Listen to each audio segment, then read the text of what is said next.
Oui, c'est parfaitement possible. La France dispose de tous les avantages juridiques et fiscaux qui permettent aux grandes fortunes, aux gros patrimoines de s'investir pour l'intérêt général. Alors que ce soit par donation, donc ça veut dire immédiatement, avec des avantages fiscaux qui sont assez importants, ou alors post-mortem, via un testament.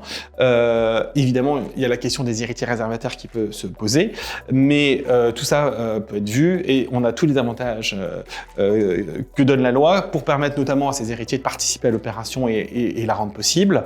Ce qui fait que finalement, même si on n'a pas d'exemple dans les très grosses fortunes, les multimilliardaires, on a quand même beaucoup de chefs d'entreprise, de créateurs de valeur qui s'investissent pour l'intérêt général, parfois pour des sommes considérables.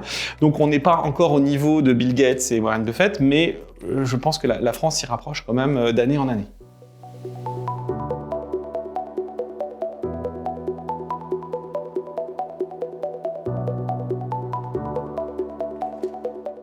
Alors, le premier conseil d'abord, c'est de sélectionner les ONG, les associations, les fondations avec lesquelles le mécène souhaite s'engager. Donc pour ça, je pense que le mieux, c'est de les rencontrer, de leur poser des questions, puisque une des clés d'une opération de mécénat réussie, c'est de savoir aussi si la personne veut la faire de son vivant ou après son décès.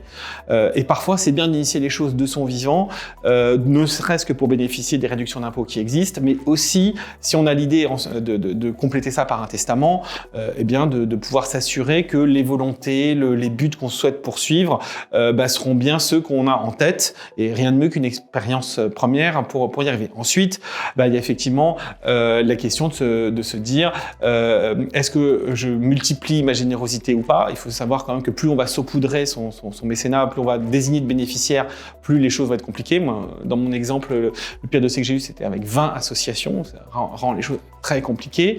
S'assurer évidemment que l'association à laquelle on songe a bien la capacité juridique et fiscale pour pouvoir réaliser l'opération. Toutes les organisations ne peuvent pas recevoir des legs, toutes ne sont pas éligibles au mécénat et parfois il peut y avoir des droits importants à payer. Donc il est quand même important effectivement d'anticiper, de s'assurer de son projet et puis à la fin de rédiger des bons actes, un bon testament et donc de se rapprocher de son notaire pour pouvoir finaliser ça au mieux.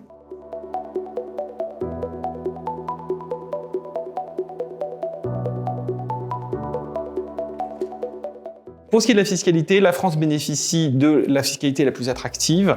Le premier point à s'assurer, c'est effectivement que l'association, la fondation, l'organisme bénéficiaire est exonéré de droits de mutation. C'est une des grandes spécificités françaises, c'est pas le cas dans tous les pays.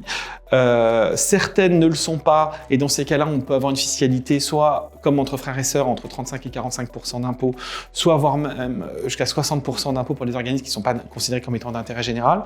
Donc effectivement, c'est quand même assez important de s'assurer de ça. Et puis après, pour le mécène, vous avez différents types d'avantages fiscaux qui peuvent exister, notamment pour les opérations menées de son vivant. Donc il y a évidemment la réduction d'impôt sur le revenu, 66%, la réduction d'impôt sur la fortune immobilière, 75%, tout le monde connaît ça. Il y a des montages qui sont un petit peu plus techniques, la donation temporaire d'usufruit, qui permet de sortir de l'assiette de son IFI la valeur en pleine propriété des biens dont on donne l'usufruit à une œuvre, ce qui permet à cette œuvre soit de se loger, soit d'avoir des revenus locatifs, par exemple.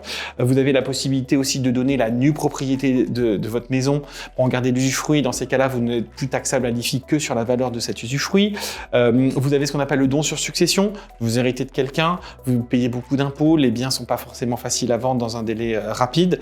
Il vaut parfois mieux les donner à une œuvre et avoir un avantage fiscal égal à au montant de ce qui est donné. Voilà. Donc on a un large panel d'avantages qui font que pour qu'une opération de mécénat soit bien réussie, non seulement la transmission ne coûte rien, mais qu'en plus celui qui donne bénéficie de certains avantages fiscaux parfois. Voilà.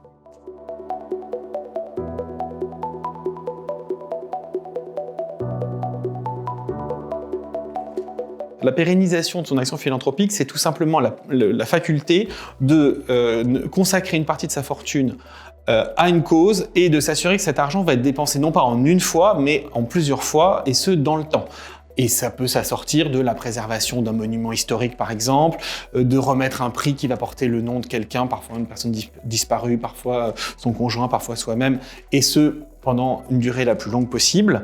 Donc tout ça, ce sont des actions de pérennisation qui impliquent soit la création d'une structure dédiée type fonds abrité, fondation abritée, comme la Fondation de France, la Fondation Roi Baudouin, l'Institut de France, etc. Vous avez tout un tas d'institutions qui créent des fonds abrités qui permettent justement cette personnalisation et cette pérennisation.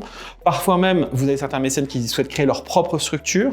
On a l'exemple du fonds de dotation qui est relativement simple à mettre en place et qui permet aussi à un mécène de s'assurer de la création d'une structure qui va lui survivre et qui pourra non seulement poursuivre ses buts, mais peut-être même y associer des gens auxquels il tient, sa famille, ses amis, etc. Donc tout ça, sont les outils entre guillemets les plus simples pour pérenniser une action.